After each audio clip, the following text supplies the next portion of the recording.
En esta ocasión vamos a hablar sobre un tema denominado las dos caras de la enzima convertidora de angiotensina, es decir, cómo visualizar al sistema renina-angiotensina como un sistema de acción bidireccional que favorece tanto daño cardiovascular como protección cardiovascular. ¿Cuál es nuestra visión tradicional sobre el sistema renina-angiotensina? La visión tradicional es que es un sistema circulatorio donde cada elemento del sistema renina-angiotensina es producido por un órgano específico. Es decir, que el péptido angiotensinógeno, producido por el hígado, sufre la acción de una enzima llamada renina. Esa enzima producida por el riñón va a transformar el angiotensinógeno en angiotensina 1. Esa angiotensina 1 va a sufrir la acción de una enzima producida a nivel pulmonar llamada la enzima convertidora de angiotensina. Y esa enzima convertidora en angiotensina entonces va a transformar a la angiotensina 1 en angiotensina 2. Esa angiotensina 2, a su vez, se va a unir a un receptor llamado AT1 que favorece tanto la respuesta de vasoconstricción como la respuesta de daño vascular por inflamación, por fibrosis y aterosclerosis. La forma tradicional de trabajar sobre este sistema ha sido desde dos estrategias fundamentales. La primera es actuar sobre la enzima convertidora inhibiéndola e impidiendo la transformación de angiotensina 1 en angiotensina 2. Y la otra es utilizar bloqueadores del receptor de angiotensina del receptor AT1 impidiendo la unión de la angiotensina 2 a su receptor, favoreciendo entonces la respuesta vasodilatadora y la respuesta antiaterosclerosis.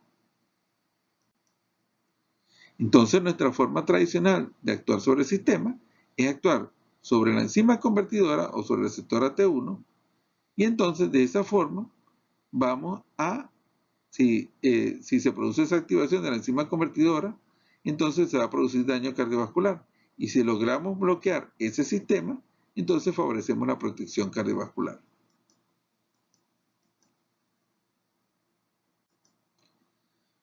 Vamos a ver ahora la otra cara del sistema renina-angiotensina, es decir, una nueva forma de actuar sobre el sistema. Y dijimos anteriormente entonces que la angiotensina 1 se transformaba en angiotensina 2 por acción de la ECA, y esa angiotensina 2 tenía dos opciones. Tiene la opción clásica, entonces de unirse al receptor AT1, pero esa angiotensina 2 puede tener otra opción adicional, y es unirse a un receptor llamado el receptor AT2. Este receptor AT2 es un receptor de protección cardiovascular, es un receptor vasodilatador y antiaterosclerosis, antifibrosis y antiinflamación. Pero interesantemente, hay unas alternativas adicionales. La angiotensina 1, en vez de sufrir la acción de la ECA clásica, puede sufrir la acción de una enzima convertidora alternativa, una enzima muy similar a la ECA clásica, pero que tiene acciones diferentes y se llama la ECA2, enzima convertidora en angiotensina 2. Y es la que entonces va a hacer un cambio fundamental.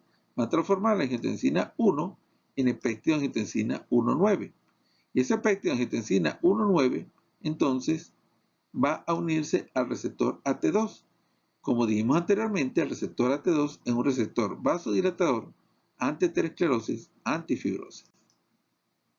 Pero hay otra opción adicional. La angiotensina 2 puede, a través de la ECA2, transformarse en el péptido angiotensina 1,7. Y ese péptido angiotensina 1,7 entonces va a unirse a un receptor llamado receptor MAS, que es un receptor con acciones similares al receptor AT2, es decir, vasodilatador, antifibrosis, antiaterosclerosis, protección cardiovascular. Entonces vemos que a través de la ECA alternativa, de la ECA2, la angiotensina 1 se transforma en angiotensina 1,9, uniéndose a su receptor AT2 de protección cardiovascular, o la angiotensina 2, por el contrario, se puede transformar en péptido angiotensina 1,7, que va a un receptor llamado MAS, y es también de protección cardiovascular. Y un punto adicional es que por acción de la ECA2, el péptido de angiotensina 1,9 puede transformarse en el péptido de angiotensina 1,7, potenciando aún más la respuesta de protección cardiovascular por estimulación del receptor MAS. Un punto interesante es que este sistema es un sistema abierto, con el cual podemos activarlo o bloquearlo libremente desde el punto de vista circulatorio. Pero hay un sistema adicional al sistema renina-angiotensina, ya no el sistema circulante, sino un sistema dentro de cada tejido, dentro de cada célula, y es un sistema llamado el sistema renina-angiotensina intracrino. Lo interesante, lo fundamental de todo esto es que desde el punto de vista intracardíaco, la enzima convertidora tiene un rol muy pobre en la transformación de angiotensina 1 en angiotensina 2. Es decir, que dentro de la célula el papel de la acción de la enzima convertidora clásica es muy pobre. Por el contrario, los mastocitos a nivel cardíaco producen una enzima llamada quimasa, que es la que va a favorecer entonces la transformación de angiotensina 1 en angiotensina 2. Es decir, que a nivel de la célula cardíaca, la enzima predominante es una quimasa y no es la enzima convertidora. De forma tal que actuar farmacológicamente sobre la ECA a nivel intracardíaco pues no parece ser muy posible. Aquí vemos entonces todo el sistema intracardíaco. Más o menos los mismos componentes que habíamos nombrado anteriormente, pero hemos dicho que hay un papel fundamental de la quimasa para transformar angiotensina 1 en angiotensina 2. Podemos nosotros, este es un sistema parece totalmente cerrado para la manipulación del sistema renina-angiotensina. Sin embargo, como vemos acá, podríamos tener puertas abiertas para actuar sobre él, actuando sobre la enzima convertidora 2. La enzima convertidora alternativa a la 2 puede, dentro del corazón, activar la transformación del péptido de angiotensina 2 en el péptido de angiotensina 1,7 y del receptor MAS, o también puede actuar transformando angiotensina 1 en angiotensina 1,9, activando el receptor AT2. Es decir, que manipulando el sistema renina-angiotensina intracardíaco podemos activar la fase protectora cardiovascular del sistema. Vamos a analizar un estudio muy interesante sobre la manipulación de los componentes del sistema renina-angiotensina con las dos estrategias que tenemos en la actualidad, utilizando los inhibidores de la enzima convertidora y utilizando los bloqueadores del sistema renina-angiotensina. Este estudio, que fue publicado este año, es un estudio que se denomina el papel de los péptidos de la angiotensina y de la ECA recombinante en falla cardíaca. Y se basa fundamentalmente en ver cuál es la respuesta, qué respuestas se producen en los diferentes elementos del sistema renina-angiotensina cuando se utilizan los inhibidores de la ECA o los bloqueadores del sistema renina-angiotensina, pero además, cuál es la respuesta que se produce cuando se activa la enzima convertidora 2. ¿Qué pasa con todos esos péptidos cuando nosotros, además de utilizar IECA o un BRA, utilizamos o inyectamos una ECA alternativa de forma recombinante? Vamos a ver qué pasa con el sistema circulante, con el sistema clásico, con el IECA, con el BRA y cuando inyectamos la ECA alternativa. La utilizamos de forma farmacológica. Vean ustedes acá. Utilizamos el IECA. ¿Qué pasa? Bueno, lo primero que pasa es que disminuye, por supuesto, los niveles de angiotensina 2, porque estamos impidiendo la transformación de angiotensina 1 en angiotensina 2, lo cual lo podemos ver aquí en el gráfico. Aquí está el punto que hemos marcado, es el punto del normograma donde está la angiotensina 2. Hay una disminución de angiotensina 2 y por otra parte se produce un aumento de la angiotensina 1, lo vemos acá. Entonces, la primera respuesta a la inhibición de la enzima convertidora es disminución de angiotensina 2, lo cual es beneficioso, pero hay un aumento de la angiotensina 1. Lo siguiente que pasa es que la angiotensina 2 que está aumentada, la angiotensina 1 que está aumentada, se va a transformar en el péptido angiotensina 1,9. Es decir, que hay un aumento del péptido angiotensina 9 que dijimos que es vasoprotector, y a su vez, lo siguiente que se va a producir por disminución de la angiotensina 2 es que se favorece su transformación en angiotensina 1,7, que vemos acá, que también es vasoprotector. Entonces, en resumen, cuando nosotros damos un inhibidor de la ECA, ¿qué pasa? Disminuye la angiotensina 2, aumenta la angiotensina 1 y aumentan los dos péptidos vasoprotectores, angiotensina 1,7 y angiotensina 1,9, lo cual favorece al paciente, y a su vez también tenemos, como dijimos inicialmente, una disminución de los niveles de angiotensina 2. ¿Qué pasa si nosotros, además de dar un IECA, inyectamos la ECA2 de forma farmacológica?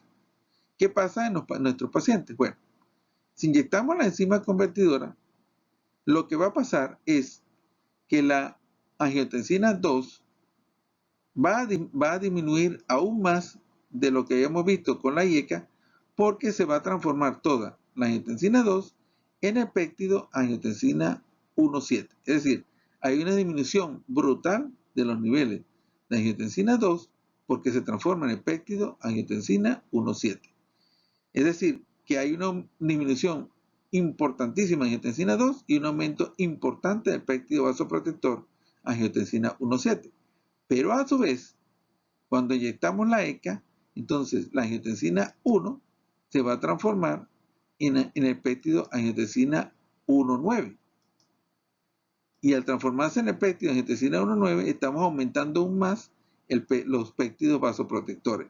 Es decir, que desde todo punto de vista es beneficioso potenciar la enzima convertidora 2 en un paciente que reciba un IECA. ¿Por qué? Porque disminuimos de forma aún más importante los niveles de la angiotensina 2 y aumentamos de forma muy importante los niveles de los péptidos vasoprotectores, que son angiotensina 1,9 y angiotensina 1,7. En esta gráfica que está acá vemos la relación entre el péptido angiotensina 1,7 y angiotensina 2. Como hay un aumento muy importante de la angiotensina 1,7 y hay una disminución muy importante de la angiotensina 2, el cociente, la relación entre angiotensina 1,7 y angiotensina 2, aumenta de forma importante con el uso de la ECA recombinante. Y esto es importante porque la relación angiotensina 1,7-angiotensina 2 ha demostrado ser un marcador importante de pronóstico de beneficio en el tratamiento de los pacientes con insuficiencia cardíaca. Es decir, que al paciente que tenga más angiotensina 1,7 y menos angiotensina 2, es decir, que tenga un cociente mayor, tendrá mucho más beneficio con el tratamiento farmacológico. ¿Qué pasa si en vez de utilizar un inhibidor de la ECA, utilizamos un bloqueador del sistema renina-angiotensina, un bloqueador del receptor AT1? Bueno, si bloqueamos el receptor AT1, lo primero que vamos a ver es un aumento importante de los niveles de angiotensina 2. Pero a su vez, esa angiotensina 2 va a transformarse en el péptido angiotensina 1,7, el cual se va a ver aumentado. Es decir, que desde el punto de vista de los péptidos, cuando nosotros bloqueamos el receptor AT1, aumenta la angiotensina 2, pero también aumenta la angiotensina 1,7. Sin embargo, el aumento de la angiotensina 2 es mucho mayor que el aumento de la angiotensina 1,7. Esto es utilizando un bloqueador del receptor AT1. ¿Qué pasaría si ahora yo inyecto de forma farmacológica a la ECA2 recombinante? Entonces, si yo inyecto la ECA2, ¿qué va a pasar? Bueno, ahora la angiotensina 2 va a disminuir de forma muy importante porque es tomada por la ECA2, pero ¿para qué? La angiotensina 2 disminuye porque es transformada en el péptido angiotensina 1,7, que ya dijimos que es vasoprotector. Pero a su vez, cuando inyectamos la ECA2, va a transformar la angiotensina 1 en el péptido angiotensina 1,9, que también es vasoprotector. Es decir, que la estrategia de inyectar ECA2 recombinante en nuestro paciente, pues con pacientes con bloqueador del receptor AT1, también parece ser beneficiosa. ¿Por qué? Porque disminuye de forma mucho más importante los niveles de angiotensina 2 y a su vez aumenta los niveles, de forma muy importante, los niveles del péptido angiotensina 1,7 y angiotensina 1,9.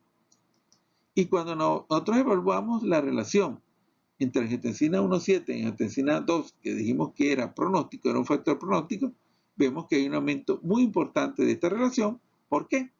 Por el aumento importantísimo de angiotensina 1,7 y la disminución de angiotensina 2. Es decir, entonces, que también sería beneficioso utilizar esta estrategia. Es decir, aparte de bloquear el receptor AT1, utilizar la ECA2 de forma farmacológica. ¿Qué pasa ahora? Ya no con el sistema circulante, sino con el sistema cerrado, el sistema intracrino cardíaco, dentro de la célula cardíaca. Vimos anteriormente que a nivel de la célula, en la célula cardíaca, el papel de la ECA clásica era muy pobre para transformar angiotensina 1 en angiotensina 2. Aquí vemos en esta gráfica los niveles de angiotensina 2, tanto en un corazón normal como en un corazón dilatado. Esto es un estudio ahora de la célula cardíaca de nuestro paciente, cómo está la angiotensina 2, y vemos que la angiotensina 2, por supuesto, está aumentado en un corazón dilatado con respecto a un corazón normal. ¿Qué pasa con respecto a la transformación de angiotensina 1 en angiotensina 2 por la ECA? Pues vemos que la transformación en realidad es muy pobre, hay una transformación muy escasa de angiotensina 1 en angiotensina 2 y no es significativa desde el punto de vista estadístico. Ahora vamos a ver qué pasa con el corazón, de forma experimental, el corazón de los pacientes, cuando entonces evaluamos el sistema entonces de la quimasa. Vemos entonces acá que la quimasa está aumentada en los pacientes con falla cardíaca. Y vemos acá en la gráfica cómo está expresado desde el punto de vista de la cromatografía, y vemos aquí desde el punto de vista de niveles cómo está mucho más alta la quimasa a nivel de un corazón dilatado que de un corazón normal. Y vemos entonces aquí también cómo la transformación de angiotensina 1 en angiotensina 2 es producida esencialmente por quimasa, 1000 veces mayor que la producida por la enzima convertidora, y significativamente estadística es más importante en los pacientes con corazón dilatado la transformación de la quimasa que en un corazón normal. Entonces, sin lugar a dudas, la transformación de angiotensina 1 en angiotensina 2 es producida por la acción de una quimasa. De forma tal que probablemente la acción de un inhibidor de la enzima convertidora en este sistema, en el sistema intracelular, es muy pobre. Es más, no actúan los IECA a nivel intracelular, por lo que dijimos anteriormente, y tampoco los bloqueadores de receptor angiotensina, porque no pueden actuar a nivel intracelular. Es decir, que las estrategias que tenemos hasta ahora no tienen una acción importante a nivel intracardíaco, a nivel de la célula cardíaca. Entonces vemos acá que la acción fundamental es de una quimasa, que dijimos que es la que se encarga de transformar angiotensina 1 en angiotensina 2, que la IECA no tiene una acción importante y que por el contrario tendríamos que utilizar un inhibidor de la quimasa. Pero entonces hagámonos la siguiente pregunta. Si en vez de utilizar un inhibidor de la quimasa y si utilizáramos el sistema alternativo, el sistema de la enzima convertidora 2, ¿qué pasaría?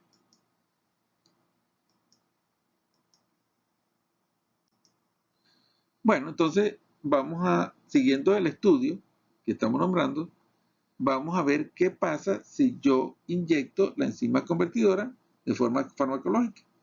Es decir, utilizo ECA recombinante. Bueno, si yo inyecto la ECA recombinante, bueno, lo primero que va a pasar es que la angiotensina 2 va a disminuir de forma importantísima. ¿Por qué? Porque la angiotensina 2 va a ser transformada en angiotensina 1,7, como pasa en el sistema circulante. Y lo otro, cuando yo inyecto la enzima, la ECA2 recombinante, es que voy a transformar la angiotensina 1 en la angiotensina 1,9. De esa forma hay menos sustrato para la formación de angiotensina 2 y disminuye aún más si es posible. Es decir, que utilizando la ECA2, pues yo tendría una forma de entrar al sistema intracelular. Ya sería un sistema de puertas abiertas. Veamos entonces qué fue lo que pasó en el estudio experimental con el corazón, evaluando las células del corazón con la ECA2.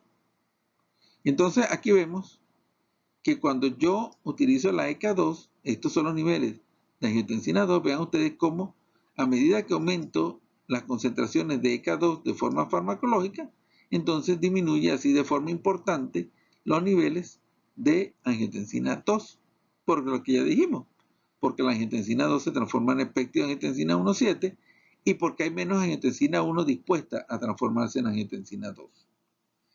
¿Y cómo se comprueba que esto es cierto? Que esto es real, el efecto de la ECA2, porque ellos en el estudio experimental, después de inyectarle la ECA2, utilizaron una estrategia alternativa. Utilizaron un inhibidor de la ECA2, un medicamento que inhibía la ECA2, y al utilizar un inhibidor de la ECA2, el efecto de disminución de la angiotensina 2 desaparece. Es decir, que el efecto de disminución de la angiotensina 2 fue producido por la ECA2.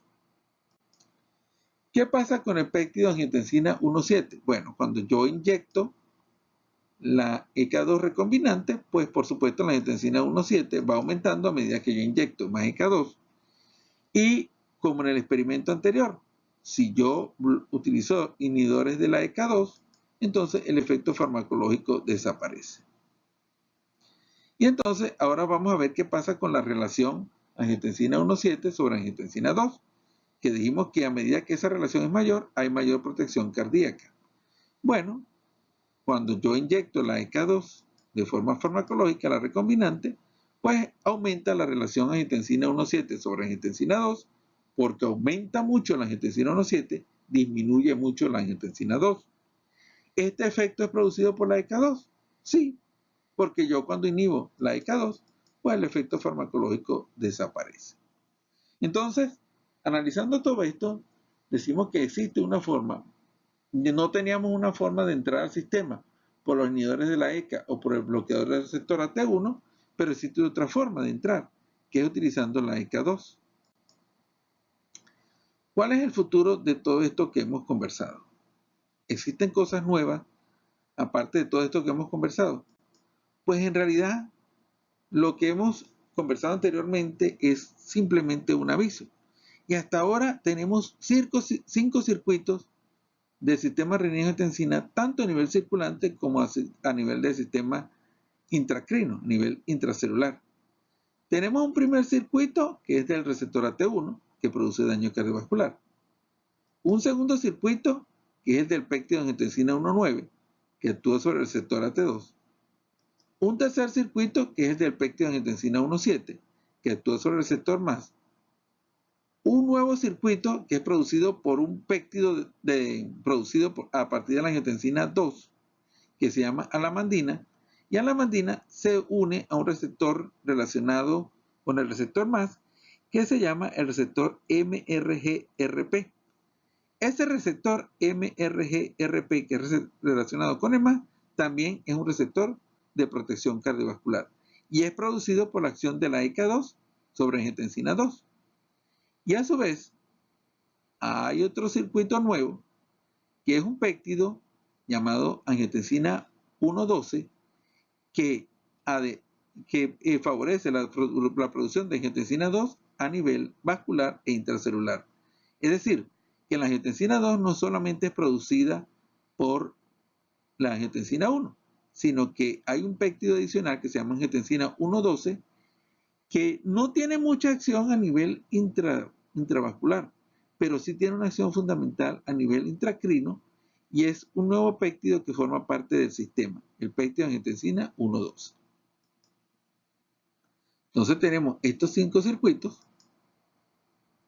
y en estos 5 circuitos vemos cómo el papel fundamental es de la ECA2, porque la ECA2 determina la activación del circuito 2, la activación del circuito 3 y la activación del circuito 4.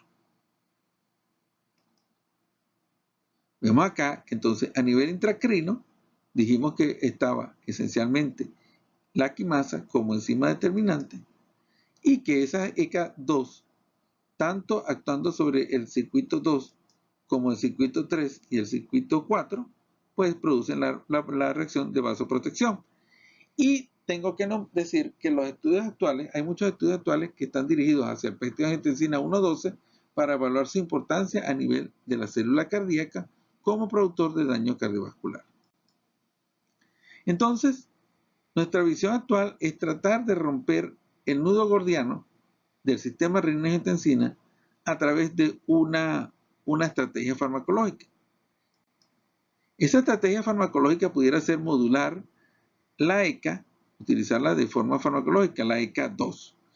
Vean ustedes que todas las condiciones, tanto diabetes, hipertensión, obesidad, estrés oxidativo, en todas ellas hay un papel opuesto entre la ECA clásica y la ECA2.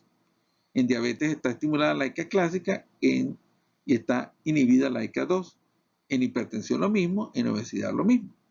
Y podemos ver entonces, aquí tenemos los efectos de la ECA clásica y la ECA2, y también que la ECA clásica y la ECA2 tienen efectos totalmente contrarios a nivel del óxido nítrico, del estrés oxidativo, de las señales inflamatorias. Entonces, todas las señales vasoprotectoras son inhibidas por la ECA clásica y estimuladas la señal inflamatoria, y la ECA2 todo lo contrario. Es decir, que hay una complementariedad, una reacción totalmente bidireccional entre los dos sistemas, la ECA clásica y la ECA2. Y entonces, para finalizar, tenemos un sistema inflamatorio de vasoconstricción, de hipertrofia, esencialmente manipulado por el receptor AT1, vasoconstricción e hipertrofia, y un sistema adicional, un sistema alternativo, el de la ECA2, que estimula diferentes vías, pero que todas llevan a un mismo punto: protección cardiovascular.